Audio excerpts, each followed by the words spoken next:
പ്രിയപ്പെട്ടവരെ, നമ്മുടെ നാട്ടിൽ ഒരുപാട് പേര് പൈൽസ്, ഫിഷർ, ഫിസ്റ്റുല അല്ലെങ്കിൽ മൂലക്കുരു എന്ന് പൊതുവായിട്ട് പറയുന്ന മൂലവ്യാധികൾ കൊണ്ട് കഷ്ടപ്പെടുന്നുണ്ട്. ചെറിയ രീതിയിലുള്ള ഒരു മലബന്ധം മുതൽ വലിയ രൂപത്തിലുള്ള ക്യാൻസർ വരെയുള്ള കാരണങ്ങൾ കൊണ്ട് ഇത്തരത്തിൽ മൂലത്തിൽ നിന്ന് ബ്ലഡ് വരലും വേദന വരലും മലം പോവാൻ പ്രയാസം ഉണ്ടാവലും അതുപോലെ തന്നെ പുറത്തേക്ക് തടിപ്പ് വരലും ചെലവും ചോരയും വരലും ബാത്റൂമിൽ പോകുന്നത് പ്രയാസമാവലും ബാത്റൂമിൽ പോയിട്ട് കണ്ണീരോടെ മടങ്ങി വരുന്നതുമായിട്ടുള്ള ഒരുപാട് അവസ്ഥകളുണ്ട്.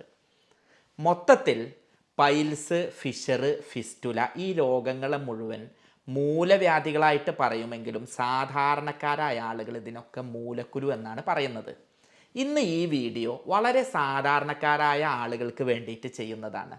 അതുകൊണ്ട് മൂലക്കുരു എന്ന് സാധാരണക്കാരൻ പറയുന്ന ഫിഷർ, ഫിസ്റ്റുല, പൈൽസ് ഈ മൂന്ന് സാധനങ്ങളും എന്താണ്, എങ്ങനെയാണ് വരുന്നത്, നിങ്ങൾക്കുള്ളത് ഇതാണോ, ഇനി ഇതില്ലാതെ ഇരിക്കാൻ എന്താ ചെയ്യേണ്ടത്, ഇത് വന്ന ഓപ്പറേഷൻ അല്ലാതെയും കുറേ പരിഹാരമുണ്ട്, ഓപ്പറേഷൻ ഒന്നുമില്ലാതെ ഇത് മാറ്റിയെടുക്കാൻ കഴിയും, ഇത് വളരെ കൂളായിട്ടുള്ള കുറച്ച് സ്റ്റെപ്സ് ശ്രദ്ധിച്ചാൽ അതിനെപ്പറ്റി പിന്നെ നിങ്ങൾക്ക് ചിന്തിക്കേണ്ടി വരില്ല. അത്തരം കാര്യങ്ങൾ പറയാനാണ് ഇന്ന് ഈ വീഡിയോ ചെയ്യുന്നത്. ഒന്ന് രണ്ട് കാര്യങ്ങൾ പറഞ്ഞുതരാം. നമ്മൾ വെറുതെ അങ്ങാടി കൂടെ ബസ് സ്റ്റാൻഡിൽ ഒന്ന് നോക്കിക്കഴിഞ്ഞാൽ ഓരോ തൂണിലും ബോർഡ് ഉണ്ടാവും, പൈൽസ്, ഫിഷർ, ഫിസ്റ്റുല ഓപ്പറേഷൻ ഇല്ലാതെ പരിഹാരം എന്ന് പറഞ്ഞിട്ട്. പലപ്പോഴും അത് തട്ടിപ്പായിട്ടാണ് കാണാറുള്ളത്. ഒരർത്ഥത്തിലുള്ള വിവരമോ വിദ്യാഭ്യാസമോ ഇല്ലാത്ത ആളുകൾ വന്നിട്ട് നമ്മളെപ്പോലെയുള്ള സാധാരണക്കാരെ ചൂഷണം ചെയ്ത് പലപ്പോഴും അത് പിന്നീട് വേറെ രോഗങ്ങൾക്ക് എത്താറുണ്ട്. ഞങ്ങൾ ഡോക്ടർമാർ ഈ വിഷയം ഡിസ്കസ് ചെയ്യുമ്പോൾ ഞാൻ ഇങ്ങനെ ഒരു ഡിസ്കഷനിൽ ഇരിക്കുന്ന സമയത്ത് ഇങ്ങനെയൊക്കെ ചൂഷണങ്ങളുണ്ട്, ഇങ്ങനെയൊക്കെ ബംഗാളികൾ ചെയ്യുന്നുണ്ട് എന്ന് പറഞ്ഞപ്പോൾ ഞങ്ങളുടെ ഒരു സീനിയർ അധ്യാപകൻ പറഞ്ഞു, അതിൻ്റെ തെറ്റുകാർ ഡോക്ടർമാരെ നിങ്ങളാണ്. നിങ്ങൾ ജനങ്ങളോട് അതിനെപ്പറ്റി പറഞ്ഞു കൊടുക്കാതിരുന്നാൽ, ഈ രോഗത്തെപ്പറ്റി സാധാരണക്കാരന് മനസ്സിലാക്കി കൊടുക്കാത്തതിൻ്റെ പേരിലാണ് അവരവിടെ എത്തിയത്. അപ്പോൾ എനിക്ക് തോന്നി അത് ശരിയാണ്. ഞാനൊക്കെ സർക്കാർ ഗവൺമെൻറ് ഹോമിയോ മെഡിക്കൽ കോളേജിൽ പഠിച്ചതാണ്. ഞാൻ പഠിച്ചത് കൊണ്ട്, സർക്കാർ എന്നെ പഠിപ്പിച്ചത് കൊണ്ട്, ആളുകൾക്ക് ഉപകാരം ഉണ്ടാവണം എന്നുള്ളത് കൊണ്ട് ഇതിനെപ്പറ്റി മനസ്സിലാക്കാവുന്ന സാധാരണക്കാരൻ്റെ ഭാഷയിൽ ഈ വീഡിയോയിൽ കുറച്ച് കാര്യങ്ങൾ പറഞ്ഞുതരാം. അങ്ങനെയാണെങ്കിൽ ഇത്തരം ചൂഷണത്തിൽ നിന്ന് രക്ഷപ്പെടാനും ഈ രോഗത്തിൻ്റെ പീഡയിൽ നിന്ന് ഒഴിവാവാനും ഈ രോഗം വന്നവർക്ക് അത് മാറാനും ഇതിൻ്റെ പാരമ്പര്യമുള്ളവർക്ക് വരാതിരിക്കാനും ഒരു ഓപ്പറേഷനും ഒരു മരുന്നും ഇല്ലാതെ ഇത് രക്ഷപ്പെടാനുള്ള വിദ്യകളാണ് ഈ വീഡിയോയിൽ പറയുന്നത്. ഒരു കാര്യം കൂടെ പറഞ്ഞുതരാം. ഇത് പറയുമ്പോൾ പലപ്പോഴും ചോദിക്കും, നീ ഹോമിയോ അല്ലേ, അല്ലെങ്കിൽ ഇംഗ്ലീഷ് അല്ലേ, മറ്റേതല്ലേ എന്നുള്ളത്. നിങ്ങൾ മനസ്സിലാക്കുക, ചികിത്സ എന്നുള്ളത് ഒരു രോഗത്തെ സംബന്ധിച്ച് അത് മരുന്ന് കുടിയിൽ മാത്രമുള്ളതല്ല. നിങ്ങൾ കഴിക്കുന്ന ഭക്ഷണം മുതൽ, നിങ്ങൾ ശ്വസിക്കുന്ന വായു മുതൽ, നിങ്ങൾ കൊള്ളുന്ന വെയിൽ വരെ ചികിത്സയിൽ പെട്ടതാണ്. മരുന്ന് കൊണ്ട് അത് ചിലപ്പോൾ ഇംഗ്ലീഷ് ഡോക്ടറും ഹോമിയോ ഡോക്ടറും ആയുർവേദ ഡോക്ടറും കുറഞ്ഞ മരുന്നിൽ മാത്രമേ വ്യത്യാസം ഉണ്ടാവുള്ളൂ. ഇതിൻ്റെ നിയന്ത്രണത്തിലും മാനേജ്മെൻറ്റിലും ഇതിൻ്റെ രോഗം വരാതിരിക്കാൻ ശ്രദ്ധിക്കേണ്ട കാര്യങ്ങളൊക്കെ സെയിമാണ്. അപ്പോൾ അതുകൊണ്ട് ഈ വീഡിയോ ചെയ്യുന്നത് ഒരു ചികിത്സ ചെയ്യാനും ആശുപത്രിക്ക് വരാനുമല്ല. ഞാനൊക്കെ പഠിച്ചത് കൊണ്ട് എൻ്റെ നാട്ടുകാർക്ക്, സാധാരണക്കാർക്ക് വീട്ടിലിരുന്ന് ഒരാശുപത്രിയിലും വരാതെ ഒരു ഓപ്പറേഷനും ചെയ്യാതെ ആരോഗ്യത്തോടെ ജീവിക്കാൻ വേണ്ടിയിട്ടാണ് ഈ വീഡിയോയുടെ മുന്നിൽ വരുന്നത്. സ്വാഭാവികമായിട്ടും നെഗറ്റീവ് കമൻറ്റ് ധാരാളം ഉണ്ടാവും എന്നറിഞ്ഞുകൊണ്ട് തന്നെ, വ്യക്തിപരമായിട്ടും അല്ലാതെയൊക്കെ കമൻറ്റ് വരും എന്നറിഞ്ഞുകൊണ്ട് തന്നെ, മുൻപ് വന്ന അനുഭവത്തിൽ തന്നെ പറയുന്നത്, നിങ്ങൾ എന്താച്ച കമൻ്റ് ഇട്ടോളൂ. ഞാൻ ഈ വീഡിയോ ഇത് പറഞ്ഞാൽ സാധാരണ ആയിട്ടുള്ള ആൾക്കാർ പലരും എന്താ അറിയോ, ഇപ്പോൾ മറ്റ് രോഗങ്ങൾ പോലെയല്ല ഈ പൈൽസ് അറിയണത്. നിങ്ങൾക്കൊരു മുടി കൊഴിച്ചിലുണ്ടെങ്കിൽ ഇത് വേറെ മുടി കൊഴിച്ചിലുള്ള ഒരാളോട് ചോദിക്കും, എടാ എനിക്ക് പണ്ട് നല്ല മുടി കൊഴിഞ്ഞില്ലല്ലോ, ഇപ്പം എങ്ങനെ ശരിയായി എന്നുള്ളത്. അല്ലെങ്കിൽ മുഖക്കുരു ഉള്ളവനോട് ചോദിക്കും, എടാ എനിക്ക് എങ്ങനെ ഈ മൂലക്കുരു എവിടുന്നാ മാറി എന്നുള്ളത്. പക്ഷേ പൈൽസ് ഉള്ള ഒരാൾ എനിക്കിത് ഉണ്ടായി എന്ന് പറയൂല, ഇത് മാറി എന്ന് പറയൂല, ആരോടും ചോദിക്കൂല. അപ്പോൾ അതുകൊണ്ട് തന്നെ ഒരുപാട് പേര് എൻ്റെ അടുത്തൊക്കെ എത്ര പറഞ്ഞിട്ടുണ്ട് അറിയോ, ഈ ഡെലിവറി ഒക്കെ കഴിഞ്ഞ് വന്നിട്ടുള്ള സ്ത്രീകൾ പറഞ്ഞിട്ടുണ്ട് കേട്ടോ, ഡോക്ടറെ പ്രസവ വേദന ഞാൻ സഹിച്ചു, ഞാനൊക്കെ 4 എണ്ണം വീട്ടിൽ നിന്ന് പ്രസവിച്ചതാണ്, ഒരു മരുന്നും ഇല്ലാതെ പ്രസവിച്ചിട്ടുള്ളത്. പക്ഷെ അന്നൊന്നും ഇല്ലാത്ത വേദനയാണ് ഈ ഫിഷർ പറഞ്ഞ രോഗം വന്നപ്പോൾ. ഞങ്ങൾ മരണവേദന മുന്നേ കണ്ടിട്ടുണ്ട്, അമ്മാതിരി വേദനയാണെന്ന് പറഞ്ഞ ആളുകളുണ്ട്. അപ്പോൾ ഇങ്ങനെയുള്ള വേദന വരുന്ന ആളുകൾ ഒരുപാട് കഷ്ടപ്പെട്ട് നിൽക്കുകയാണ്. അപ്പോൾ അത്തരക്കാർക്കാണ് ഈ വീഡിയോ വരുന്നത്. ഇതിൽ സാധാരണക്കാരൻ്റെ ഭാഷയിൽ പറയുന്നത് കൊണ്ട് തന്നെ കുറേ നെഗറ്റീവും ട്രോളും ഉണ്ടാവും എന്നറിയാം. നിങ്ങൾ ട്രോളാണെങ്കിൽ അത് ചെയ്തോളൂ. പക്ഷേ നിങ്ങളുടെ കുടുംബത്തിൽ ആരെങ്കിലും ഇതുകൊണ്ട് കഷ്ടപ്പെടുന്നുണ്ടെങ്കിൽ ഈ വീഡിയോ അവർക്ക് എത്തിക്കുക. അതുപോലെ തന്നെ നിങ്ങളുടെ വീട്ടിലൊരു പൈൽസ് രോഗി ഉണ്ടെങ്കിൽ ഇത് പാരമ്പര്യമായിട്ട് വരാൻ സാധ്യതയുണ്ട്. എനിക്കുണ്ടെങ്കിൽ എൻ്റെ കുട്ടികൾക്ക് ഇത് വരാൻ സാധ്യതയുണ്ട്. അതുപോലെ തന്നെ ഞാൻ ഇപ്പോൾ ഒരു പ്രവാസിയാണ് കരുതുക. എൻ്റെ ജീവിതശൈലി കൊണ്ടായിരിക്കും ചിലപ്പോൾ ഈ പൈൽസ് ഉണ്ടാവുക, എൻ്റെ പാരമ്പര്യം ആവില്ല. അപ്പം നിങ്ങളുടെ കൂട്ടത്തിൽ ജോലി ചെയ്യുന്ന ആളുകൾക്ക് ഇത് വരാൻ സാധ്യതയുണ്ട്. കാരണം എന്താ പറഞ്ഞാൽ അവരും അതേ ജീവിതശൈലിയിലല്ലേ ജീവിക്കുന്നത്. അപ്പം നിങ്ങളുടെ കുടുംബത്തിൽ ആർക്കെങ്കിലും പൈൽസ് ഉണ്ടെങ്കിൽ അവർക്ക് ഇത് എത്തിച്ചു കൊടുക്കുക. എന്നാൽ അവർക്ക് വ്യായാമം ഇതൊക്കെ ചെയ്തുകൊണ്ട് തന്നെ ഓപ്പറേഷൻ ഇല്ലാതെ ഈ രോഗം മാറ്റാൻ പറ്റും. ഇനി നിങ്ങൾക്ക് പൈൽസ് ഉണ്ടെങ്കിൽ നിങ്ങളെ കുടുംബക്കാർക്ക് പൈൽസ് ഇല്ലെങ്കിലും ഇത് എത്തിച്ചു കൊടുക്കുക. കാരണം അവർക്ക് ഇത് വരാനുള്ള സാധ്യത ഉണ്ട്. അതുകൊണ്ട് ഇത് പരമാവധി എല്ലാവരിലും എത്തിക്കുക.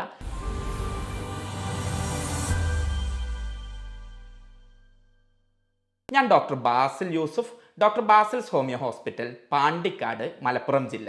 പൈൽസ്, ഫിഷർ, ഫിസ്റ്റുല, ഇങ്ങനെ 3 സാധനങ്ങളാണ് സാധാരണ നമ്മളുടെ നാട്ടിലുള്ള മൂലവ്യാധികൾ. ഇതിനൊക്കെ നമ്മുടെ നാട്ടിൽ ചേരനെയും പാമ്പിനെയും പെരുമ്പാമ്പിനെയും നീർക്കോലിനെയും ആളുകൾ എന്താ പറയുക? പാമ്പ് എന്താ പറയുക? ഒറ്റയടിക്കൊരു സാധനം ഇങ്ങനെ എഴഞ്ഞു പോവുകയാണെങ്കിൽ അത് ചിലപ്പോൾ നീർക്കോലി ആയിരിക്കും. പക്ഷെ നമ്മളെ സംബന്ധിച്ച് എന്താണ്? ഇതൊക്കെ മൂർഖനാണ്. ഇതേപോലെ തന്നെയാണ് ആളുകളെ സംബന്ധിച്ച് മൂലത്തിലുള്ള എല്ലാ പ്രശ്നത്തെയും അവർ കാണുന്നത് പൈൽസ് എന്ന് പറഞ്ഞിട്ടാണ്. പക്ഷേ ഈ പൈൽസ് എന്ന് പറയുന്നത് പല തരത്തിലുണ്ട്. പൈൽസ് പോലെയുള്ള രോഗങ്ങളുണ്ട്. ഇത് എന്താണെന്ന് ആദ്യം പറഞ്ഞുതരാം. മൊത്തത്തിൽ പൈൽസ് അല്ലെങ്കിൽ മൂലക്കുരു, ഫിഷർ അല്ലെങ്കിൽ വിള്ളൽ അല്ലെങ്കിൽ കീറൽ, അതുപോലെ തന്നെ ഫിസ്റ്റുല, ഇങ്ങനെ 3 സാധനമാണ് ശരാശരിയായിട്ട് എല്ലാവരിലും കാണാറുള്ളത്. പിന്നെ ഇതിൻ്റെ വലിയ രൂപമുണ്ട്. മലദ്വാരത്തിൽ അല്ലെങ്കിൽ കുടലിൽ ക്യാൻസർ ആയിട്ട് പൈൽസ് പോലുള്ള ലക്ഷണങ്ങൾ വരുന്നത്. അതുപോലെ തന്നെ അവിടെയുള്ള രോമക്കുരുവിൽ ഇൻഫെക്ഷൻ വന്നിട്ട് പൈലോനിഡൽ സൈനസ് പറഞ്ഞിട്ട് വേറൊരു വിഭാഗമുണ്ട്. അതുപോലെ തന്നെ മലദ്വാരം പുറത്തേക്ക് വരുന്ന കണ്ടീഷൻസ്, അങ്ങനെയുള്ള കേസസ് വേറെയുണ്ട്. ജനറലി ആളുകൾ പൈൽസ് എന്ന് പറയുന്ന പൈൽസ്, ഫിഷർ, ഫിസ്റ്റുല, ഇത് 3ഉം എങ്ങനെയാണെന്ന് പറഞ്ഞാൽ, ഒന്നാമത് പറയുന്നതാണ് പൈൽസ് അല്ലെങ്കിൽ മൂലക്കുരു. ഇത് നമ്മളുടെ രക്തക്കുഴൽ മലദ്വാരത്തിൽ നിന്ന് പുറത്തേക്ക് തടിച്ചു വരും. ഇതിനാണ് പൈൽസ് എന്ന് പറയാം. ഈ പൈൽസ് എന്നുള്ളത് തന്നെ 2 എണ്ണം ഉണ്ട്. ഇൻറ്റേർണൽ പൈൽസും ഉണ്ട്, എക്സ്റ്റേണൽ പൈൽസും ഉണ്ട്. നമ്മളുടെ വയറിൻ്റെ കുടലിൻ്റെ അവസാന ഭാഗം അല്ലെങ്കിൽ ദഹന വ്യവസ്ഥയുടെ അവസാന ഭാഗത്ത് മലദ്വാരത്തിൻ്റെ ഉള്ളിലായിട്ട് ഞരമ്പുകൾ തടിച്ചു വരികയാണെങ്കിൽ അതിനെ ഇൻറ്റേർണൽ പൈൽസ് അല്ലെങ്കിൽ ഉള്ളിലുള്ള പൈൽസ്, പുറത്തേക്ക് കാണാത്ത തരത്തിലുള്ള പൈൽസ് എന്ന് പറയും. ഇത് പറഞ്ഞ പോലെ തന്നെയാണ്. വലിയ വേദനകൾ ഉണ്ടാവില്ല, പക്ഷേ ബ്ലീഡിങ്ങും സംഗതികളൊക്കെ ഉണ്ടാവും. ഇനി ഇതിൽ രണ്ടാമത്തതുണ്ട്, രക്തക്കുഴൽ ഞരമ്പ് തടിച്ചു വരുന്നത്, പുറത്തേക്ക് വരുന്നത് നമുക്ക് കാണാൻ പറ്റും. ചന്തി കഴുകുമ്പോൾ ആ ഭാഗത്ത് ചെറിയ രൂപത്തിൽ തടിപ്പുണ്ടാവും. എന്തോ സാധനം പുറത്തേക്ക് വന്നു എന്ന് പറയും. സാധാരണ രീതിക്ക് ആളുകൾ പെട്ടെന്ന് ഐഡൻറ്റിഫൈ ചെയ്യുന്നൊരു സംഗതി ഇതാണ്. ഇതിന് വേദന കാണാറുണ്ട്, കാണാത്തതുണ്ട്, ബ്ലീഡിങ് ഉണ്ടാവും, തടിപ്പുണ്ടാവും, മലബന്ധം ഉണ്ടാവും, എന്തോ സാധനം പുറത്തേക്ക് വരുന്ന പോലെ ഉണ്ടാവും. അതുപോലെ തന്നെ മലം പോയി കഴിഞ്ഞാലും അവിടെ എന്തോ ഒരു സാധനം തങ്ങി നിൽക്കുന്നത് അവസാന സ്റ്റേജുകളിലൊക്കെ കാണാറുണ്ട്. ഇത്തരത്തിൽ മലദ്വാരത്തിലെ ഞരമ്പുകൾ പുറത്തേക്ക് വരുന്ന സംഗതിയാണ് പൈൽസ് എന്ന് പറയുന്നത്. ഇത് വരാൻ നിങ്ങൾ തന്നെ ഊഹിച്ചാൽ മതി എങ്ങനെയാണ് ഇത് വരാനുള്ള കാരണം എന്നുള്ളത്. മലം പോരുമ്പോൾ നന്നായിട്ട് വലിഞ്ഞ് മുറുകി ടൈറ്റായിട്ട് പോരുമ്പോൾ അവിടെയുള്ള ഞരമ്പുകളും മലത്തിൻ്റെ ഒപ്പം പുറത്തേക്ക് വരും. അപ്പോൾ അതിൻ്റെ പ്രധാന കാരണം എന്ന് പറയുന്നത് മലം ടൈറ്റ് ആവുന്നത് അല്ലെങ്കിൽ കോൺസ്റ്റിപ്പേഷൻ അല്ലെങ്കിൽ വയറ് ഉറക്കൽ എന്ന് പറഞ്ഞിട്ടുള്ള സംഗതിയാണ്. ഇത് വരാൻ എന്തൊക്കെ കാരണമുണ്ട്? നമ്മളുടെ ജീവിതശൈലി തന്നെ പല കാരണങ്ങളുണ്ട്. നമ്മളിപ്പോൾ ഒരു ബുക്കൊക്കെ നോക്കുകയാണെങ്കിൽ കുറേ കാരണങ്ങൾ കിട്ടും. പക്ഷെ നമ്മളെ നാട്ടിലെ മൊത്തം യുവാക്കൾക്ക് 25, 30, 35 വയസ്സായിട്ടുള്ള ചെങ്ങായിമാർക്കൊക്കെ ഇത് വരാനുള്ള കാരണം നമ്മളെ ജീവിതശൈലിയാണ്. അപ്പോൾ ബുക്കിൽ നോക്കിയിട്ട് ഗൂഗിളിൽ നോക്കുകയാണെങ്കിൽ കിട്ടുന്നതല്ല. പ്രായോഗികമായിട്ട് എൻ്റെ നാടായിട്ടുള്ള പട്ടിക്കാടും മലപ്പുറത്തും കേരളത്തിലൊക്കെ കാണുന്ന ഈ സംഗതി എന്ന് പറയുന്നത് ഞാനും നിങ്ങളും ചെയ്യുന്ന ജീവിതശൈലിയാണ്. അപ്പോൾ സ്വാഭാവികമായിട്ടും നമ്മളെന്താ ചെയ്യുക? സമയത്ത് ഭക്ഷണം കഴിക്കൂല, കണ്ണി കണ്ടതൊക്കെ തിന്നും, വെള്ളം കൂടി ഉണ്ടാവില്ല, എക്സസൈസ് ഉണ്ടാവില്ല, രാവിലെ കമ്പ്യൂട്ടറുമേയോ ഫോണുമേയോ ഇരുന്ന കുറേ നേരം ഉണ്ടാവും. എന്നിട്ട് വ്യായാമം വിനോദം എന്ന് പറഞ്ഞാൽ പുറത്തെങ്ങോട്ടെങ്കിലും പോയിട്ട് നടക്കുകയല്ല, കുറച്ച് നേരം AC പോയിട്ട് ഫാന് ഫോൺ കൊടുത്തിട്ട് നോക്കിയിരിക്കുകയാണ്. അപ്പോൾ സ്വാഭാവികമായിട്ടും അവിടെ ദഹനം നടക്കില്ല, മലമുറക്കും. പിന്നെ തീറ്റ എങ്ങനെ? ഫാസ്റ്റ് ഫുഡായിരിക്കും, ജങ്ക് ഫുഡായിരിക്കും, സോഡ ആയിരിക്കും, കോളകളായിരിക്കും, ഇത്തരം സംഗതി ആയിരിക്കും. അങ്ങനെ ഉണ്ടാകുമ്പോൾ സ്വാഭാവികമായിട്ടും മലമുറക്കും, അതിൻ്റെ ഭാഗമായിട്ട് ഞരമ്പുകൾ പുറത്തേക്ക് തടിച്ചു വരും. ഇങ്ങനെയാണ് ആദ്യത്തെ കേസായിട്ടുള്ള പൈൽസ് എന്ന് പറയുന്ന സംഗതി ഉണ്ടാവുന്നത്. ഇതിന് പിന്നെ പ്രമേഹത്തിൻ്റെ കോംപ്ലിക്കേഷൻ ആയിട്ട് വരാറുണ്ട്, മറ്റ് രോഗങ്ങളുടെ കോംപ്ലിക്കേഷൻസ് ആയിട്ട് വരാറുണ്ട്, ഗർഭിണികളിൽ വരാറുണ്ട്, അമിത വണ്ണം കാരണം ഉണ്ടാവാറുണ്ട്, ഉറക്കമില്ലാത്തത് കൊണ്ട് ദഹനം ശരിയാവാതെ വരാറുണ്ട്, ടെൻഷൻ അതുകൊണ്ട് വരാറുണ്ട്, കുറേ നേരം കണ്ടിന്യൂസ് ആയിട്ട് ഇരിക്കുന്ന ആളുകളിൽ വരാറുണ്ട്, പിന്നെ മറ്റു രോഗങ്ങൾ ക്യാൻസർ പോലുള്ളതിൻ്റെ ഒക്കെ ഭാഗമായിട്ട് അല്ലെങ്കിൽ വയറിൽ ദഹന പ്രശ്നങ്ങളും ഇതൊക്കെ ആയിട്ടും ഇത് വരാറുണ്ട്. അപ്പോൾ ഇതാണ് ബേസിക്കലി പൈൽസ് എന്ന് പറയുന്നത്. ഇനി ഇതിൻ്റെ രണ്ടാമത്തെ ഭാഗം, പൈൽസ് എന്ന് പറഞ്ഞ ആളുകൾ തെറ്റിദ്ധരിക്കുന്ന വേറൊരു രോഗമാണ് ഫിഷർ. ഞാൻ എൻ്റെ അനുഭവത്തിൽ എല്ലാവരും പൈൽസ് ആണെന്ന് പറഞ്ഞ് ഓടി വന്ന് ഡോക്ടറെ വേഗം ചികിത്സിക്കണം, കണ്ണിന്ന് വെള്ളം വരുന്നുണ്ട്, ഒന്ന് സഹായിക്കൂ എന്ന് പറഞ്ഞ് വന്ന ഒട്ടുമിക്ക കേസും പൈൽസ് ആവലില്ല, ഫിഷറാണ്. ഫിഷർ എന്ന് പറഞ്ഞാൽ എന്താ അറിയോ? നമ്മളുടെ മലദ്വാരത്തിൽ ഉണ്ടാവുന്ന പൊട്ടൽ, വിള്ളൽ, കീറൽ എന്നൊക്കെയാണ് ഫിഷർ എന്ന് പറയുന്ന വാക്കിൻ്റെ അർത്ഥം.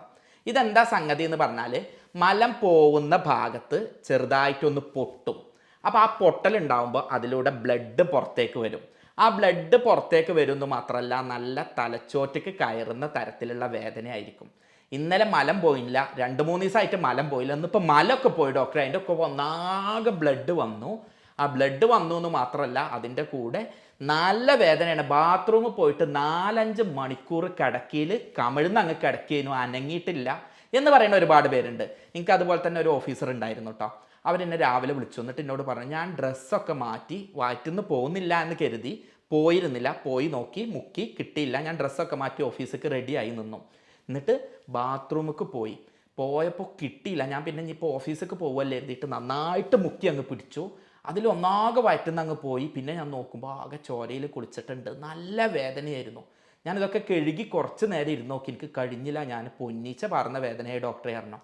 എന്നിട്ട് അവരെന്ത് ചെയ്തു, അവർ എന്നോട് അപ്പോഴും പറഞ്ഞു, ഞാൻ ബെഡിൽ അങ്ങ് പോയിട്ട് ചന്തി പൊന്തിച്ചിട്ട് അങ്ങ് കിടന്നു, ആ 4 മണിക്കൂർ പല്ല് കടിച്ചിട്ട് നിൽക്കുന്നു, അങ്ങനത്തെ വേദനയായിരുന്നു, ഒന്നും ചെയ്യാൻ കഴിഞ്ഞില്ല, ആ ഡ്രസ്സ് പോലും മാറ്റാതെ ആ രൂപത്തിൽ നിൽക്കുകയായിരുന്നു എന്ന് പറഞ്ഞു. അപ്പോൾ ഇതെന്താണ് ഇങ്ങനത്തെ കേസ് സാധാരണ ഞങ്ങൾക്ക് വരാറുള്ളത്?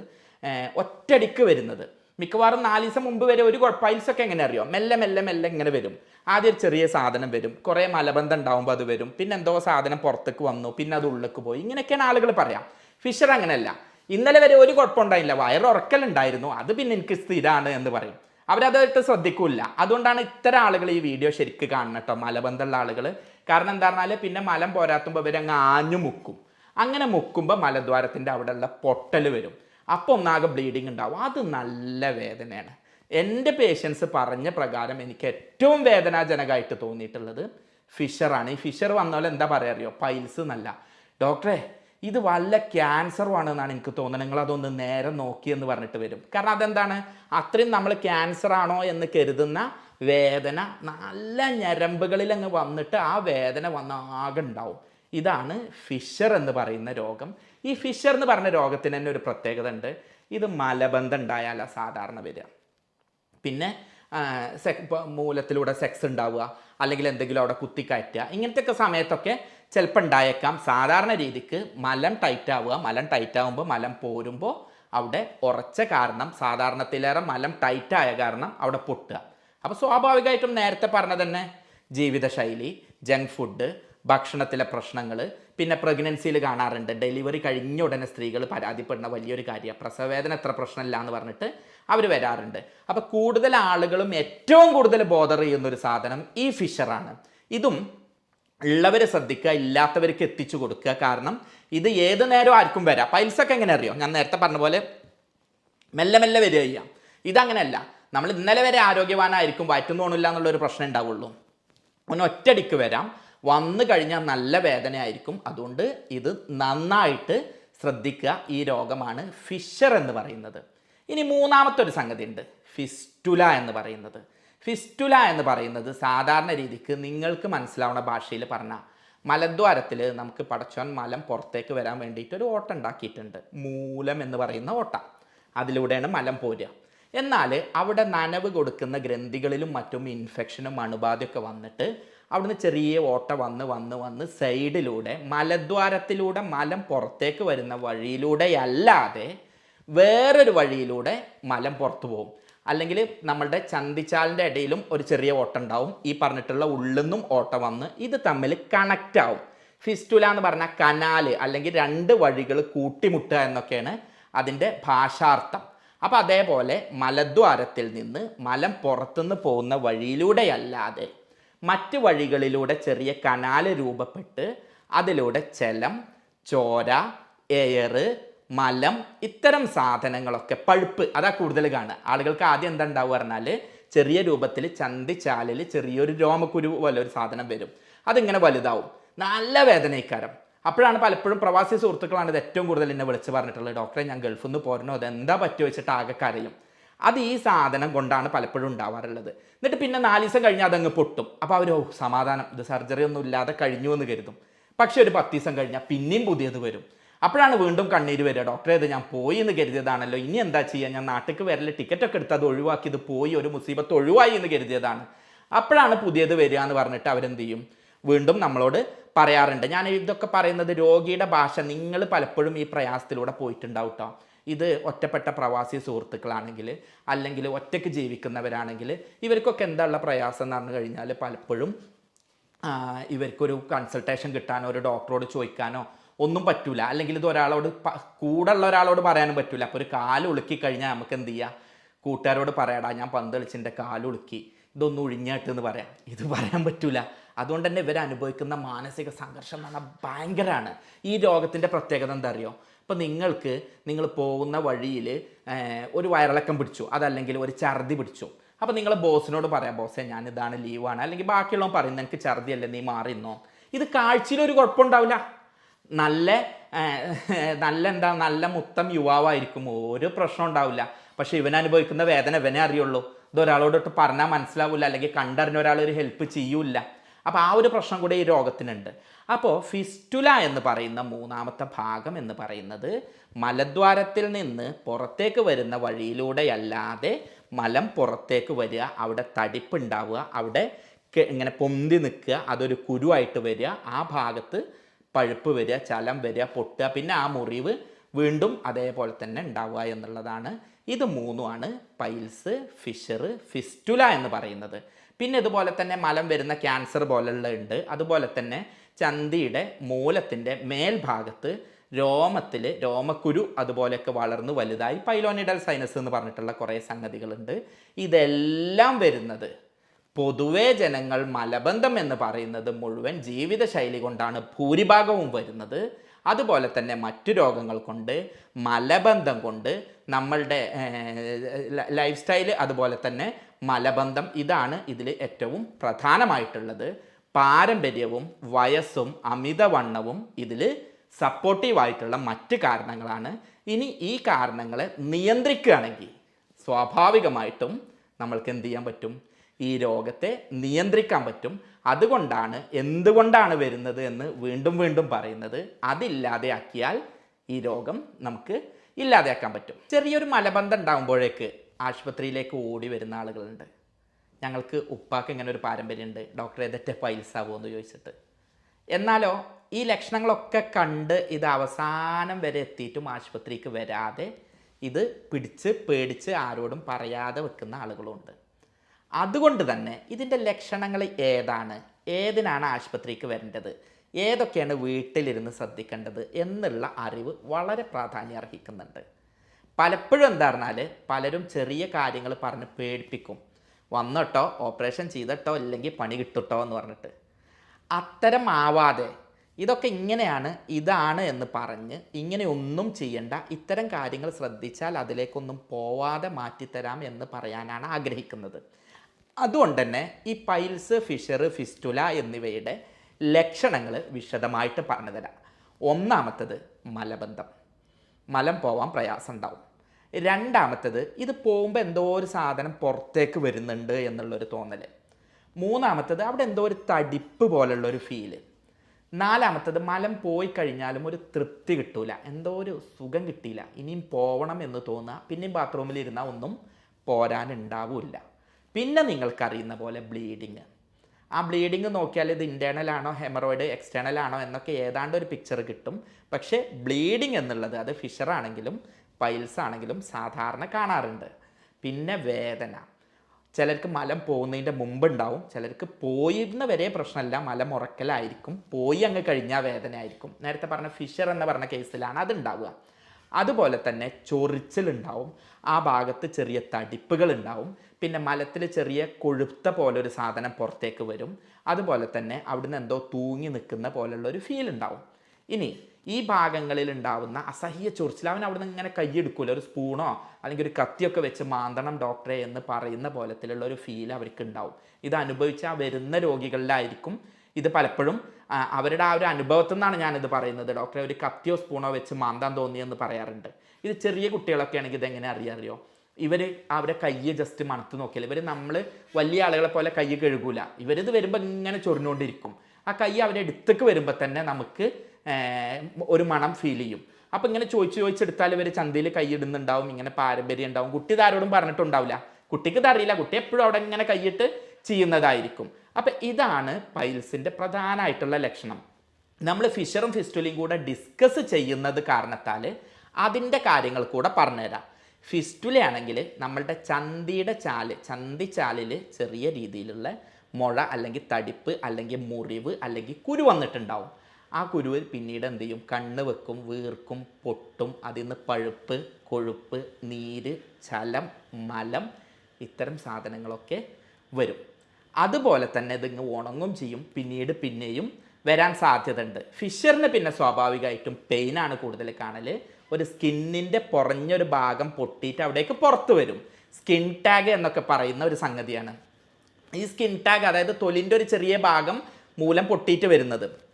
ഇത് കാണുമ്പോഴും ആളുകളെ ഡോക്ടറെ അത് കുരുവാണ് എന്ന് പറയും. അത് കുരുവല്ല, അതിന് വേദനയൊന്നും ഉണ്ടാവില്ല, പുറത്തേക്ക് ഇങ്ങനെ നിൽക്കുമായിരിക്കും. പക്ഷേ ഫിഷർ കാരണമാണ് അത് വരുന്നത്. ഇത്തരം സംഗതികൾ ബേസിക് ആയിട്ട് മനസ്സിലാക്കാനും നിങ്ങളുടെ അറിവിലേക്ക് കൊണ്ടുവരുവാനുമാണ് സാധാരണക്കാരുടെ ഭാഷയിൽ ഈ ലക്ഷണങ്ങൾ ഓരോന്നായിട്ട് നിങ്ങൾക്ക് പറഞ്ഞു തന്നത്. ഞാൻ ഈ വീഡിയോൻ്റെ ഏറ്റവും ആദ്യം പറഞ്ഞൊരു കാര്യമുണ്ട്, ഈ വീഡിയോ പൈൽസ് ഉള്ളവർ കാണണം.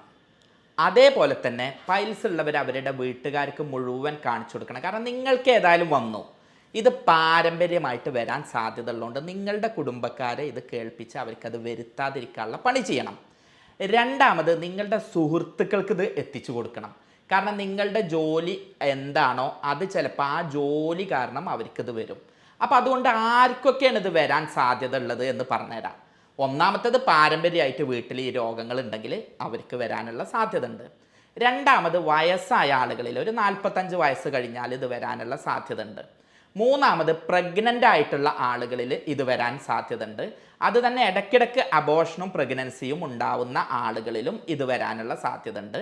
പ്രായം തെറ്റിയിട്ടുള്ള പ്രഗ്നൻസി വരികയും അതുപോലെ തന്നെ കൂടുതൽ മുക്കിയിട്ടും സ്ട്രെയിൻ ചെയ്തിട്ടുള്ള ഗർഭമുണ്ടാവുകയും ചെയ്യുന്ന ഡെലിവറി കൂടുതൽ മുക്കിയിട്ടും കൂടുതൽ ഫോഴ്സ്ഫുൾ ആയിട്ട് വരുന്ന ആളുകളിൽ സാധ്യത ഉണ്ട്. പിന്നെ കൂടുതൽ ഭാരമെടുക്കുന്ന ആളുകളിൽ ഇത് വരാൻ സാധ്യത ഉണ്ട്. അതുപോലെ തന്നെ കൂടുതൽ നല്ല പ്രഷർ വരുന്ന തരത്തിൽ തുമ്മൽ പോലുള്ള സംഗതികൾ ഉള്ള ആളുകളിൽ ഇത് വരാൻ സാധ്യത ഉണ്ട്. അമിത ഭാരമുള്ള ആളുകളിൽ ഉണ്ടാവാറുണ്ട്. അമിതമായി ഭാരമെടുക്കുന്ന ആളുകളിൽ ഈ രോഗം വരാനുള്ള സാധ്യത ഉണ്ട്. ഉറക്കക്കുറവുള്ള ആളുകളിൽ ഉണ്ടാവും. അതുപോലെ തന്നെ ലോ ഫൈബർ ഭക്ഷണങ്ങൾ, നമ്മൾ ഈ ഫാസ്റ്റ് ഫുഡ്, ബർഗർ, അതുപോലെ തന്നെ വലിയ ഫൈബർ ഇല്ല എന്നാൽ ദഹനം പ്രയാസകരമാക്കുന്ന തരത്തിൽ നോൺ വെജ് അമിതമായിട്ട് കഴിക്കുന്ന ആളുകളിൽ ഉണ്ടാവും. അമിത വണ്ണമുള്ളവരിൽ. ഇതൊക്കെ ജനറലി പറയുമെങ്കിലും ഞാൻ എൻ്റെ കൺസൾട്ടേഷനിൽ കൂടുതൽ കണ്ടിട്ടുള്ള ഇതൊരു തരത്തിലും വരാത്ത ഒരു സാധ്യതയില്ല, പാരമ്പര്യം ഇതൊന്നുമില്ല, വഴിയിലൂടെ പോകുന്നതിനെ വിളിച്ചു വരുത്തിയ ആളുകളില്ല. അതായത് ജീവിതശൈലി ശ്രദ്ധിക്കാത്തവർ, വെള്ളം കുടി കുറഞ്ഞവർ, സമയത്ത് ഭക്ഷണം കഴിക്കാത്തവർ, നന്നായിട്ട് ഉറങ്ങാത്തവർ, നേരത്തെ കിടന്നുറങ്ങാത്തവർ, നേരത്തെ എഴുന്നേൽക്കാത്തവർ, വ്യായാമം ചെയ്യാത്തവർ, അസമയത്ത് ഭക്ഷണം വാരി വലിച്ച് കഴിക്കുന്നവർ, fast food, hotel food, junk food ഇതൊക്കെ കഴിക്കുന്നവർ, ടോയ്ലറ്റ് ശീലം ശ്രദ്ധയില്ലാതെ ഇനിയിപ്പോൾ നാളെ ആക്കാം, അല്ലെങ്കിൽ ഇപ്പോൾ ഓഫീസല്ലേ എങ്ങനെ വയറ്റുന്ന് പോവുക, എങ്ങനെ ഇപ്പോൾ പോവാന്ന് കരുതി മുട്ടിപ്പിടിച്ച് നിൽക്കുന്നവർ, അതല്ലെങ്കിൽ ആവശ്യമില്ലാതെ കുറേ നേരം പിടിച്ച് അമർത്തി സ്ട്രെയിൻ ചെയ്ത് വയറ്റുന്ന് കളയുന്നവർ, അതല്ലാതെ മലബന്ധം സ്ഥിരമായിട്ടുണ്ടാവുന്ന ആളുകൾ. ചില ആളുകൾക്ക് തിരിച്ചൊരു സ്വഭാവമുണ്ട്, ഫോണും പിടിച്ചിട്ട് ബാത്റൂമിലേക്ക് പോകും. ഇവർക്ക് ബാത്റൂമിൽ പോകണമെങ്കിൽ വേറെ ഒന്നും വേണ്ട, ബാത്റൂമിൽ ലൈറ്റ് ഇല്ലെങ്കിലും പ്രശ്നമില്ല, വെള്ളം ഇല്ലെങ്കിലും പ്രശ്നമില്ല, മൊബൈൽ ഫോൺ വേണ്ടി വരും. ഇങ്ങനെ ഫോണും പിടിച്ച് മണിക്കൂറുകളോളം ബാത്റൂമിൽ ഇരിക്കുന്നവർ. ഇത്തരം ആളുകളിലെല്ലാമാണ് പൈൽസ് വരാൻ സാധ്യത ഉള്ളത്. അതുകൊണ്ട് അത്തരക്കാർ അവരുടെ ഈ രീതികളൊക്കെ മാറ്റിക്കഴിഞ്ഞാൽ ഇത് ഒരു വട്ടം വന്നവനെ അതിൻ്റെ ബുദ്ധിമുട്ട് അറിയുള്ളൂ. ഒരു മനുഷ്യനോടൊട്ട് പറയാനും പറ്റൂല, ആകെ പ്രയാസമായിരിക്കും. വരാതിരിക്കാൻ വേണ്ടിയിട്ട് നോക്കുക. അതിന് വേണ്ടിയിട്ട് ഇത്തരം ആളുകൾ നാളെ മുതൽ ആ ജീവിതശൈലി മാറ്റുക. ഇതിനി വേറൊരു പരിപാടിയും കൂടെ ഉണ്ട്, അത് കാണിച്ചു തരാം. വേറൊന്നുമല്ല, ഇതേപോലെ ഒന്ന് എഴുന്നേറ്റ് നിൽക്കുക, കുറച്ച് നേരം ഒന്ന് എഴുന്നേറ്റ് നിൽക്കുക. കുറേ നേരം, ഇപ്പം ഞാൻ കുറേ നേരമായില്ല നിങ്ങളോട് സംസാരിക്കണോ, ആ സംസാരത്തിൻ്റെ ഇടയിൽ ഒന്ന് എഴുന്നേറ്റ് നിൽക്കുക. എന്നിട്ട് ഒന്ന് ജസ്റ്റ് ഒന്ന് നടന്നിട്ട് വീണ്ടും ഇരിക്കുക. ഞാൻ എന്തിനാ അത് പറയുന്നത് അറിയോ? ഞാൻ അടക്കം വരുന്നതാണ്, എനിക്കടക്കം വരാൻ സാധ്യത ഉള്ളതാണ്. അതുപോലെ ഇത്തരത്തിൽ ജോലി ചെയ്യുന്ന ആളുകൾ ഒന്ന് എഴുന്നേറ്റ് കുറച്ച് നേരം ഒന്ന് ഗ്യാപ്പ് ഇട്ടിട്ട് ചെയ്യുക. അത്തരത്തിൽ കുറേ നേരം ഇരിക്കുന്ന ആളുകളിലാണ് ഇത് ഏറ്റവും വില്ലനായിട്ട് വരുന്നത്. പൈൽസും ഫിഷറും ഫിസ്റ്റുലയും ഉള്ളവന് ഇത് ആദ്യം വരേണ്ട ആവശ്യമില്ല. ഇത് വീട്ടിലിരുന്ന് മാറ്റാനുള്ള ഒരു സിമ്പിൾ ടിപ്പ് പറഞ്ഞുതരാം.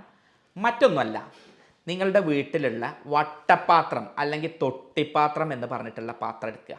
നമ്മൾക്ക് ബക്കറ്റിൻ്റെ അത്ര ഉയരല്ലാതെ അതിലേറെ വട്ടമുള്ള പാത്രം, കുട്ടികളുടെ തൊട്ടിയുടെ അടിയിലൊക്കെ വെക്കുന്ന പാത്രം, ചെറിയ ടബ് അല്ലെങ്കിൽ ചെമ്പട്ടി എന്നൊക്കെ പറഞ്ഞിട്ടുള്ള സാധനം. ഇതിൻ്റെ 1/4 ഭാഗം വെള്ളം എടുക്കുക. ഇതിൽ നന്നായിട്ട് 4-5 സ്പൂണ് കല്ലുപ്പിടുക. ഇളം ചൂടുവെള്ളമാണ് എടുക്കേണ്ടത്. എന്നിട്ട് നിങ്ങളുടെ മൂലഭാഗം അതിലേക്ക് പൊള്ളാത്ത രൂപത്തിൽ എന്നാൽ ചൂടുള്ള ആ ഒരവസ്ഥയിൽ മൂലഭാഗം അതിലേക്ക് വെക്കുക. അങ്ങനെ വെക്കുകയാണ് എന്നുണ്ടെങ്കിൽ ആ ഭാഗത്ത് അണുബാധ കുറയും. ആ ഭാഗത്തേക്ക് രക്തോട്ടം കൂടാനും മുറിവുകൾ ഉണങ്ങാനും സഹായിക്കും. മലബന്ധം കുറയാൻ സഹായിക്കും. അങ്ങനെ ബ്ലീഡിങ് കുറയാൻ സഹായിക്കും. സ്വാഭാവികമായിട്ടും മുറിവ് ഉണങ്ങിയിട്ട് വേദന കുറയാൻ സഹായകരാവും. മലം കെട്ടിക്കിടക്കുന്നത് അത് പോന്നിട്ട് സുഖമായിട്ടുള്ള ശോധന കിട്ടാനും അവിടെയുള്ള ഹെവിനെസ്സും ഇൻഫെക്ഷനൊക്കെ കുറയാനും സഹായിക്കും. അപ്പോൾ ഇങ്ങനെ എന്ത് ചെയ്യുക, ദിവസവും ഇതാർക്കൊക്കെ ചെയ്യാറിയോ, വീട്ടിൽ നിന്ന് വിട്ടു നിൽക്കുന്ന, ഞാൻ എപ്പോഴും പ്രവാസി സഹോദരന്മാരെ കാര്യം എപ്പോഴും പറയട്ടോ, ഈ പ്രയാസം ഏറ്റവും കൂടുതൽ അനുഭവിക്കുന്നത് പ്രവാസി സഹോദരന്മാരാണ്. കാരണം അവർക്ക് ഒരു വീട്ടിൽ 5, 6, 7 ബാത്റൂമുള്ള വീടുണ്ടാവും. പക്ഷേ അവിടെ 6, 7, 10 പേർക്ക് ഒറ്റ ബാത്റൂം, ഒറ്റ ടോയ്ലറ്റ് ഉണ്ടാവുക. അങ്ങനത്തെ ഒരു സാഹചര്യത്തിൽ അവർ ജീവിക്കുക. അപ്പോൾ അതുകൊണ്ട് തന്നെ ഇത്തരം പ്രയാസങ്ങൾ പലപ്പോഴും കൂടുതൽ അനുഭവിക്കുന്നത് അവരായിരിക്കും. ഒന്ന് ആശുപത്രിയിൽ പോകാനോ കാര്യങ്ങൾ പറഞ്ഞു കൊടുക്കാനോ ആരും ഉണ്ടാവില്ല. അപ്പോൾ അവർക്ക് ആശുപത്രിക്കൊന്നും വരാതെ പെട്ടെന്ന് ചെയ്യാവുന്ന ഒരു സംഗതിയാണ് ഈ പറഞ്ഞിട്ടുള്ള ടബിൽ 1/4 ഭാഗം ഇളം ചൂടുവെള്ളം എടുക്കുക. അതിലേക്ക് 4, 3 കുറച്ച് കല്ലുപ്പിടുക.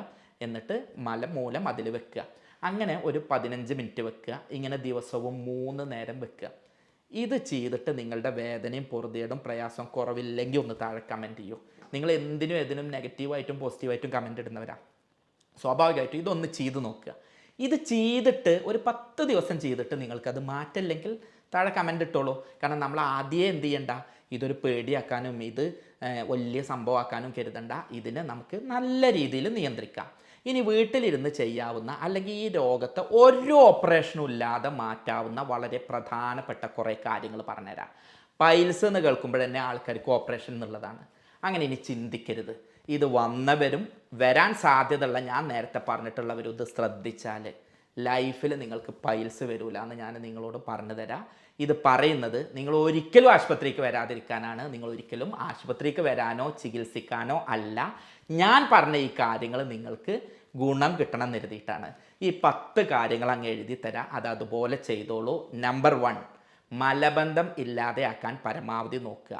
അതിന് വേണ്ടിയിട്ട് ഭക്ഷണത്തിൽ കാര്യങ്ങൾ ശ്രദ്ധിക്കുക. നമ്പർ 2, സമയത്ത് ഭക്ഷണം കഴിക്കുക. രാവിലെ 7:30ക്കും ഉച്ചയ്ക്ക് 12:30ക്കും രാത്രി 7:30ക്കും കഴിക്കുക. 7:30ക്ക് ശേഷം വല്ലാതെ ഹെവി ഭക്ഷണം കഴിക്കാതിരിക്കുക. നമ്പർ 3, നന്നായിട്ട് കിടന്നുറങ്ങുക. നല്ലോണം വെള്ളം കുടിക്കുക. നമ്പർ 4. നമ്പർ 5, ടോയ്ലറ്റ് ശീലങ്ങൾ ശ്രദ്ധിക്കുക. ബാത്റൂമിലേക്ക് ഫോൺ കൊണ്ടുപോകരുത്. ബാത്റൂമിൽ കുറേ നേരം ഇരുന്ന് മുക്കരുത്. അനാവശ്യമായിട്ട് ആവശ്യമില്ലാതെ ബാത്റൂമിൽ പോയിട്ട് ഇങ്ങനെ മുക്കിക്കളയും വേണ്ട. മലമുണ്ട് എന്ന് തോന്നിക്കഴിഞ്ഞാൽ മലം പിടിച്ചു വെക്കുകയും വേണ്ട. ലഹരി, സിഗരറ്റ്, മദ്യം ഇത്യാദി കാര്യങ്ങൾ പരമാവധി ഒഴിവാക്കുക. ഹോട്ടൽ ഭക്ഷണം, കോളകൾ, ഫാസ്റ്റ് ഫുഡ്, കളറിട്ടിട്ടുള്ള ഭക്ഷണം, ജങ്ക് ഫുഡ് എന്നിവ പരമാവധി ഒഴിവാക്കുക. നോൺ വെജ് കഴിയുന്നത്ര ഒഴിവാക്കുക.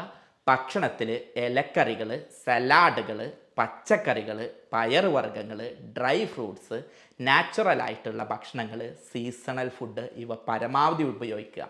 ഇത് പറയുമ്പോൾ ആൾക്കാർ തോന്നും ഡോക്ടറെ ഉറുമാമ്പഴവും വലിയ വലിയ പഴമൊക്കെ വാങ്ങാൻ ഞങ്ങൾക്ക് ബുദ്ധിമുട്ടാണ് എന്നുള്ളത്. വളരെ സാധാരണക്കാരനോട് പറയാണ്, നിങ്ങളെ വീട്ടിലുള്ള ചക്കല്ലേ കഴിക്കൂ, മാങ്ങല്ലേ കഴിച്ചോളൂ, ഏത് സീസണിലും ഉണ്ടാവുന്ന പപ്പായല്ലേ അത് എങ്ങനെ കൂട്ടാൻ വെച്ചിട്ടാണെങ്കിൽ അങ്ങനെ, അതല്ല നിങ്ങൾക്ക് സാധാ പഴുപ്പിച്ചാണെങ്കിൽ അങ്ങനെ, എങ്ങനെയാണോ നിങ്ങളുടെ കൺവീനിയൻസ് അതുപോലെ കഴിച്ചോളൂ. നിങ്ങൾക്ക് പറ്റുന്ന രൂപത്തിൽ പപ്പായയും ചെറുപഴവും ഫ്രൂട്ട്സും എല്ലാം നിങ്ങളുടെ വയറ്റിലാക്കൂ. പച്ചക്കറികൾ കൂടുതൽ കഴിക്കൂ. ഇത് പറയുമ്പോൾ തന്നെ ഓർമ്മിപ്പിക്കുകയാണ്, ഫ്രൂട്ട്സ് കഴിക്കുക എന്ന് പറയുമ്പോൾ ആളുകൾ കുറേ പഞ്ചസാര ഇട്ടിട്ട് ജ്യൂസ് ആക്കിയിട്ട് കുടിക്കും. സുഹൃത്തുക്കളെ, അതുകൊണ്ട് ഒരു കാര്യമില്ല. അതിൻ്റെ ഫൈബർ നിങ്ങൾക്ക് കിട്ടണമെങ്കിൽ ജ്യൂസ് അടിക്കുമ്പോൾ നമ്മളത് അരിപ്പ് ഉപയോഗിച്ച ഫൈബർ മുഴുവൻ കളയാണ്. അത് ചെയ്യരുത്. നിങ്ങൾ ജ്യൂസ് അടിക്കുന്നതിന് പകരം പച്ചക്ക് കടിച്ച് തിന്നുന്നതിന് ശ്രദ്ധിക്കുക. രാത്രി കിടക്കുമ്പോൾ 2 ഗ്ലാസ് വെള്ളം കുടിക്കുക. രാവിലെ എഴുന്നേൽക്കുമ്പോൾ 2 ഗ്ലാസ് വെള്ളം കുടിക്കുക. നല്ലതാണ് അത്തിപ്പഴം, അതുപോലെ തന്നെ ഡ്രൈ ഫ്രൂട്ട്സ്. അതിൽ തന്നെ നിങ്ങൾ രാത്രി ഉണക്കമുന്തിരി എന്ന് പറഞ്ഞിട്ടുള്ള, പണ്ട് കിസ്മിസ് എന്നൊക്കെ പറയില്ലേ, ഉണക്കമുന്തിരി ഒരു 15 എടുത്തിട്ട് രാത്രി വെള്ളത്തിലിട്ട് വെക്കുക, രാവിലെ അത് കുടിക്കുക. അങ്ങനെയാണെങ്കിൽ കഴിക്കുക. അങ്ങനെയാണെങ്കിൽ നിങ്ങളുടെ മലബന്ധം കുറയാൻ അത് തന്നെ ധാരാളമാണ്. ഭക്ഷണത്തിൽ കൂടുതലായിട്ട് ഫൈബർ അടങ്ങിയിട്ടുള്ള ഭക്ഷണങ്ങൾ കൂടുതൽ ഉപയോഗിക്കുക. അങ്ങനെയാണെങ്കിൽ മലം ഉണ്ടാവാനും പെട്ടെന്ന് അത് പുറത്തേക്ക് പോവാനും ഏറെ സഹായകരാകും. ജീവിതശൈലിയിൽ കുറേ നേരം തുടർച്ചയായിട്ടുള്ള ഇരുത്തം ഒഴിവാക്കുക. അമിതമായി ഭാരമെടുക്കുന്നവരാണെങ്കിൽ അതിനനുസരിച്ചിട്ടുള്ള മുൻകരുതലുകൾ ചെയ്യുക. ഗർഭിണികളാണെങ്കിൽ വെയിറ്റ് കൺട്രോൾ ചെയ്യുക, ആവശ്യത്തിനുള്ള മുൻകരുതലുകൾ എടുക്കുക. അതുപോലെ തന്നെ നിങ്ങൾ കൂടുതൽ ലൈഫ് സ്റ്റൈലിൽ ശ്രദ്ധ ഇല്ലാതെ ടെൻഷൻ അമിതമായിട്ടുള്ള ആളുകളാണെങ്കിൽ ലൈഫ് ഒന്ന് എൻജോയ് ചെയ്ത് ചിരിച്ച് കളിച്ച് ഇതിനൊക്കെ ആസ്വദിക്കാൻ പഠിക്കുക. ലൈഫിനൊക്കെ സന്തോഷത്തോടെ കൊണ്ടടക്കാൻ പഠിക്കുക. അതല്ലാതെ മറ്റുള്ളവൻ്റെ കുറവ് നോക്കിയിട്ട് ഓനോട് ഇങ്ങനെ ഈഗോ വെച്ചിട്ട് ഓൻ എന്നോട് അങ്ങനെ പറഞ്ഞില്ലേ, അവൻ എന്നോട് ഇങ്ങനെ ചെയ്തില്ലേ, ഓന് ഞാൻ കാണിച്ചു കൊടുക്കാമെന്ന് വെക്കുന്നില്ലേറെ പോട്ട് ബായ്, ഇതൊക്കെ ഇതിൻ്റെ ഭാഗമാണ് പറഞ്ഞിട്ട് ചിരിച്ച് കളിക്കാൻ പഠിക്കുക. അങ്ങനെ ആകുമ്പോൾ എന്താ അറിയോ, ലാഭം നിങ്ങൾക്കാണ് ചങ്ങായിയെ. ഇങ്ങനെ നിങ്ങൾ ചെയ്യുമ്പോൾ നിങ്ങളെ മൈൻഡ് ഫ്രീ ആവും, നിങ്ങൾക്ക് നിങ്ങളെ വേറെ കാര്യങ്ങളൊക്കെ ചെയ്യാം. മറ്റേത് നിങ്ങൾ അപ്പുറത്തുള്ളവൻ നിങ്ങളെ അന്ന് വൈകുന്നേരം രാവിലെ വണ്ടി എടുത്തപ്പോൾ പാർക്കിംഗ് നിന്ന് വണ്ടി മാറ്റി തന്നില്ല, അല്ലെങ്കിൽ അവൻ റോങ്ങിൽ വന്നു പറഞ്ഞാൽ അവനോട് ഇങ്ങനെ ഇതാക്കിയാൽ നിങ്ങളെ ജോലി ചെയ്യാൻ കഴിയില്ല. രണ്ടാമത് ഈ പറഞ്ഞിട്ടുള്ള മലബന്ധവും ടെൻഷനും രോഗവും, ഇത് ക്യാൻസർ അടക്കമുള്ള രോഗം ഉണ്ടാക്കിത്തരും. പിന്നെ നിങ്ങളെ പൈസയാണ് പോകുന്നത്. ഇതിലേറെയോ അവൻ്റെ വിവരമില്ലായ്മേനെ പോട്ട് ഓനെന്താ ചാവട്ടെ എന്ന് വെച്ചോക്ക്, നല്ല രസമായിരിക്കും ലൈഫ്. അങ്ങനെ ഒരു ടെൻഷനും ഇല്ലാതെ കൊണ്ടെടുക്കുക. ഇപ്പം തന്നെ കുറേ അസുഖങ്ങൾ എന്തായിട്ടുണ്ടാവും, നിങ്ങളത് മാറിയിട്ടുണ്ടാവും. ഈ പറഞ്ഞിട്ടുള്ള കാര്യങ്ങളൊക്കെ ചെയ്തിട്ടും നിങ്ങൾക്ക് വരികയാണെങ്കിൽ പിന്നെ നിങ്ങൾക്ക് ഓപ്പറേഷൻ ഉണ്ടെങ്കിൽ നിങ്ങൾ ഇനി ഒന്നും പേടിക്കണ്ട. അതിന് കുറച്ച് ചികിത്സകളുണ്ട്. ഞാൻ പഠിച്ചിട്ടുള്ളത് പ്രകാരം ഞാൻ ചെയ്യുന്ന കാര്യങ്ങൾ പറഞ്ഞുതരാം. ഒരുപാട് പേർക്ക് ഈ പറഞ്ഞതുകൊണ്ട് തന്നെ ഒരു ഓപ്പറേഷനും ഇല്ലാതെ മാറിയിട്ടുണ്ട്. എന്നിട്ടും പ്രയാസം അനുഭവിക്കുന്ന ഒരുപാട് പേർക്ക് മാറ്റിക്കൊടുത്തതിൻ്റെ അവരെ മുഖത്തൊരു ചിരി വിരിയിക്കാൻ കഴിഞ്ഞതിൻ്റെ അനുഭവത്തിലാണ് നിങ്ങളോട് സംസാരിക്കുന്നത്. ഒരു തരത്തിലും അത്തരം കേസുകൾ പേടിച്ച് നിരാശപ്പെട്ട് സങ്കടപ്പെടാനുള്ളതല്ല. നിങ്ങൾക്ക് കൃത്യമായിട്ട് ഞാനിതിലെന്താ ചെയ്യാന്ന് പറഞ്ഞാൽ, ഈ രോഗിനെ കൃത്യമായിട്ട് പഠിക്കും, അവൻ്റെ ജീവിതശൈലി എന്താണെന്നുള്ളത് നോക്കും, അവൻ്റെ ലൈഫ് സ്റ്റൈൽ, അവൻ വളർന്ന സാഹചര്യം, ജോലി, അവൻ്റെ മാനസിക സമ്മർദ്ദം, ഇങ്ങനെ ഈ വ്യക്തിനെ കൃത്യമായിട്ട് പഠിക്കും. എന്നിട്ട് അവൻ്റെ ശാരീരികവും മാനസികമായിട്ടുള്ള പ്രത്യേകതകളെ കൃത്യമായിട്ട് പഠിച്ച് അതിന് ആർട്ടിഫിഷ്യൽ ഇൻ്റലിജൻസ്, ChatGPT ഒക്കെ പോലുള്ള സോഫ്റ്റ്വെയറും അതുപോലെ തന്നെ യൂറോപ്യൻ സോഫ്റ്റ്വെയറൊക്കെ ഉപയോഗിച്ച് കൃത്യമായിട്ട് രോഗനിർണയവും മരുന്ന് നിർണയവും നടത്തും. എന്നിട്ട് ജർമ്മനിയിൽ നിന്ന് ഇറക്കുമതി ചെയ്യുന്ന പൊട്ടൻസി മരുന്നുകളാണ് കൊടുക്കുന്നത്. അതുകൊണ്ട് തന്നെ ഒരു തരത്തിലുള്ള സൈഡ് എഫക്റ്റും ഉണ്ടാവില്ല. അതുമാത്രമല്ല, ഇത് കുടിച്ച് കുറഞ്ഞ കാലത്തെ ഉപയോഗം കൊണ്ട് സാധാരണ രൂപത്തേക്ക് എത്തിക്കാൻ കഴിയും. അത്തരത്തിൽ കാര്യങ്ങളൊക്കെ ചെയ്ത് കൃത്യമായിട്ട് മരുന്നും ഫോളോ അപ്പൊക്കെ കൊടുക്കുകയാണെങ്കിൽ അവിടെയൊക്കെ കൺട്രോൾ ചെയ്യാനുള്ളതേ ഉള്ളൂ നിങ്ങളെ രോഗം. ഇത് പേടിച്ചിട്ട് അയ്യോ ഇങ്ങനെ ആയില്ലേ, ഇത് പ്രസവവേദന എല്ലാവരെ വലുതാണ്, കണ്ണിന്ന് പൊന്നീച്ച പാറുന്നുണ്ട്, ഇനി എന്താണ് ഇത് ക്യാൻസറാണോ എഴുതിയിട്ട് ഒറ്റടിക്ക് അങ്ങനെ ഓടി പേടിച്ച് ജീവിതത്തിൽ നിന്ന് ഒളിച്ചോടൊന്നും വേണ്ട. ഇതൊക്കെ വളരെ സിമ്പിളായിട്ട് മാനേജ് ചെയ്യാവുന്നതാണ്. ഞാൻ ഈ പറഞ്ഞ കാര്യങ്ങൾ നിങ്ങളൊരു 10 ദിവസം ചെയ്യൂ. 11ാമത്തെ ദിവസം മുതൽ മാറ്റം കാണും. ഇങ്ങനെ ഒരു 45 മുതൽ 90 ദിവസം വരെ വരികയാണെങ്കിൽ നല്ല ജീവിതശൈലിയായിരിക്കും. പൈൽസ് മാത്രമല്ല, അമിതവണ്ണം, നിങ്ങളുടെ സ്ട്രെസ്സും ഇതുമായി ബന്ധപ്പെട്ട ജീവിതശൈലിയിലെ ഒരുപാട് രോഗങ്ങൾ നിങ്ങൾക്ക് കുറക്കാൻ കഴിയും. ഇതൊക്കെ കാണിച്ചിട്ടും കുറവില്ലെങ്കിൽ ഒന്നും പേടിക്കണ്ട, നിങ്ങൾക്ക് ചികിത്സയിലൂടെ അത് മാറ്റാം. ഇനി നിങ്ങൾക്ക് എന്നെ ബന്ധപ്പെടാം, എൻ്റെ നമ്പർ ഞാൻ കൊടുക്കുന്നുണ്ട്. എൻ്റെ ഒഴിവിനനുസരിച്ച് ഞാൻ എന്ത് ചെയ്ത് തരുന്നുണ്ട്, നിങ്ങൾക്ക് മറുപടി തരുന്നുണ്ട്. കഴിയുന്ന അത്ര ആളുകൾക്ക് എനിക്ക് അറിയണമൊക്കെ പറഞ്ഞു കൊടുക്കാനാണ് ശ്രമിക്കാറുള്ളത്. പലപ്പോഴും നമ്മൾ പഠിച്ചിട്ടുള്ള അറിവുകൊണ്ട് ഒരാൾക്ക് ഉപകാരം കിട്ടണം എന്നാണ് ആഗ്രഹിക്കുന്നത്. ഇത്തരത്തിൽ പ്രയാസം അനുഭവിക്കുന്നവർ ഇത് ചെയ്യുകയാണെങ്കിൽ നിങ്ങളുടെ അസുഖം മാറും. ആ മാറിയ അനുഭവം ഒന്ന് താഴെ ഇടുക. കാരണം നിങ്ങൾ വന്ന അതേ പ്രയാസത്തിലൂടെ ആയിരിക്കും ഇത് ഓരോ ആളും കേൾക്കുന്നത്. അത്തരം ആളുകൾക്ക് ഇത് വളരെ ഉപകാരപ്രദമാവും. ഞാൻ ഇത്ര നേരം സംസാരിച്ചത് വളരെ സാധാരണക്കാരന് വേണ്ടിയിട്ടാണ്. ഈ പറഞ്ഞ അത്രയും സാധനങ്ങളിൽ നിങ്ങൾക്ക് ചിരിക്കാൻ ഒരുപാട് സാധനങ്ങൾ ഉണ്ടാവും, ട്രോളാൻ ഒരുപാടുണ്ടാവും. അത് പറയുന്നത് എന്താ, അത് ചെയ്യേണ്ടവനോട് അത് ചെയ്തോ എന്നാണ് പറയാനുള്ളത്. ഞാൻ പഠിച്ചുകൊണ്ട് സാധാരണ ആളുകൾക്ക് ഉപകാരം കിട്ടണമെന്ന് കരുതിയിട്ടാണ് ഇത്രയും നേരം സംസാരിച്ചത്. അത് കിട്ടിയെന്ന് പ്രതീക്ഷിക്കുന്നു.